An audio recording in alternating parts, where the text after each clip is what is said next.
So, Star Wars Force Awakens just came out yesterday, and it was amazing, but it left me with a lot of unanswered questions. Starting with, exactly who is Rey's father? Theory number one, Rey is the daughter of Han Solo and Leia Organa, and also sister, perhaps twin sister, of Kylo Ren. The second Rey gets behind the pilot seat of the Millennium Falcon, this thought popped into my head. Without any previous piloting experience, she was able to avoid 2 TIE fighters that were pursuing them as she skillfully piloted through the husks of a burnt-out Imperial Star Destroyer. Plus, she pulls off a crazy mid-air stall move at the end of the chase where she positions Finn for a perfect kill shot. Now, I've only seen one person pilot that brilliant freighter like that, and that person was Han Solo. But that's not it though. Rey goes on to show that she has the same mechanical MacGyver skills as Han Solo, and impresses him with her ability to co-pilot the Falcon. Han is so pleased with her, he immediately offers her a position on the Falcon as a crew member and passes her a blaster. To me, this was extremely odd. Han Solo has never been known for trusting people so quickly. Did he subconsciously feel some kind of intimate connection with Rey, like a father would share with his long-lost daughter? Or is he just getting old and realizing that he needs some more help around the Falcon? Rey is also extremely powerful in the Force. With no training, she somehow learns how to use Jedi mind tricks, literally hours after learning she was Force sensitive. If she can learn such an advanced technique by herself so quickly, she in theory surpasses even Luke and Anakin's early development of the Force. Even more amazing, she was able to defeat Kylo Ren, a very powerful Force wielder trained as both a Jedi and a Sith. This guy is just raw power. He did something I've never seen a Force wielder do, which is stop a blaster bolt in midair and just hold it there for several minutes. So for Rey to have bested Kylo Ren, she must have Jedi or Sith blood in her veins, and it's probably really high quality blood. I'm talking about Skywalker blood, which she inherited from Leia Organa. But it was also Rey's interaction with Kylo Ren that made me start doubting that she was in fact a Solo.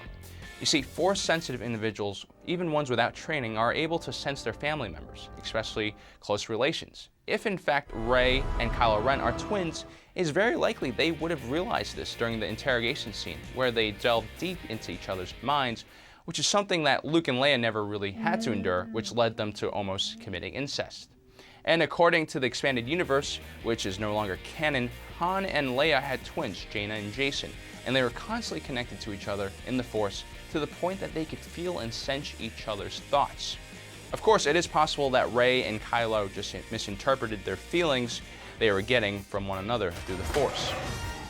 That brings me to my other point. How could Han Solo and Leia not have recognized their daughter, especially if she was Kylo's twin? After all, they talk about Kylo Ren as their son several times in the movie. Surely they would remember a twin sister. And if Rey isn't a twin but just a sister to Kylo, Han and Leia just don't seem like the abandon your kid type. They're more likely to keep the kid with them and fight to the death to defend them. But, you know who I can see pulling a stunt like that? A conflicted Luke Skywalker, who was unable to keep his nephew Kylo Ren from turning to the dark side. Here's theory 2. Luke was about to say, "Rey, I am your father," at the end of Force Awakens. In many ways, Rey's life is like a messed up mashup of Anakin and Luke's own life. She was abandoned by her parents, like Luke, on the harsh desert planet of Jakku, which is very similar to Tatooine, the planet both Anakin and Luke grew up on. She lives a hard life as a salvager. While not quite a slave like Anakin, she has to work all day just for a small portion of food. And look at the way she dresses, very similar to the moisture farmers of Tatooine or perhaps a Jedi. Rey also has a very strong moral compass. There's the scene where she's given a choice to sell BB-8, the droid, to a scrapper. And he offers her a huge amount of food rations, an amount that would cost a year's worth of salvage. She, of course, turns it down, which is a very Luke Skywalker-like move, and probably not something a Solo would have done. Then we're introduced to the BB-8 droid storyline about the hidden map, which is so similar to the R2-D2 storyline in A New Hope, except this time around it just happens that Rey, aka Luke Skywalker, and Finn, aka Han Solo, have to get the droid and its information to the secret Resistance, aka Rebel, base. When Rey and Kylo Ren meet, it is quickly apparent that Rey is very capable of holding her own against Kylo Ren, starting from the interrogation scene where Rey prevents Kylo from probing her mind, and in return probes his mind, finding out his deepest insecurity not being able to live up to his or their grandfather, Anakin Skywalker, aka Darth Vader. She then goes on to defeat a weakened Kylo Ren in a lightsaber duel. Again, this is a random girl who literally just found out she has access to the Force a few hours ago and now has just defeated a fully trained Sith with a weapon she's never used in her life. Very strange. Here's why I think this happened. Only Kylo Ren's mom, Leia, is Force sensitive. Han Solo, while remarkable, is Force retarded, so this makes Kylo Ren only half Force sensitive in blood. Rey, on the other hand, is the daughter of Luke, and perhaps some mysterious Force-sensitive individual that has not yet been revealed, making her a pure-blooded Force-sensitive maniac, which could make her the most powerful Jedi we have ever seen.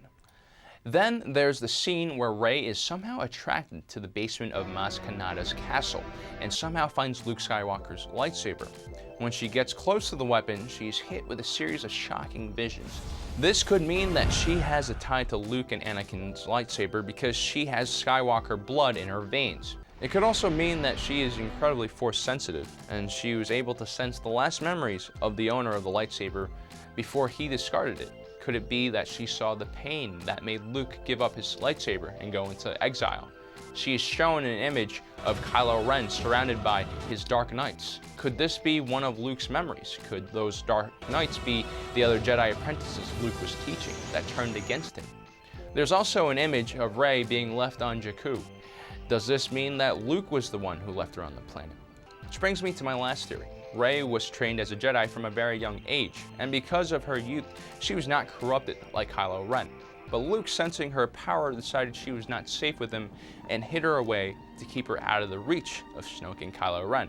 During the last scene, Rey finally finds Luke, and he's waiting for her on top of a mountain.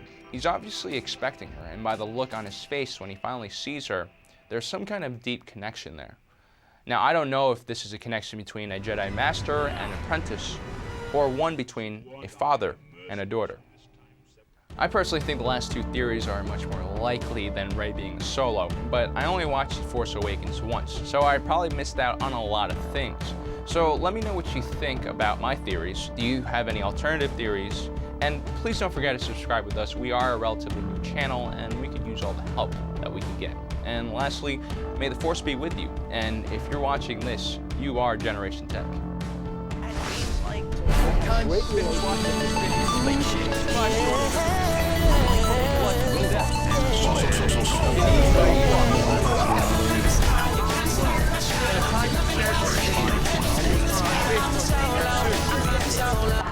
Another 5 stars here. Nothing will stand in our way.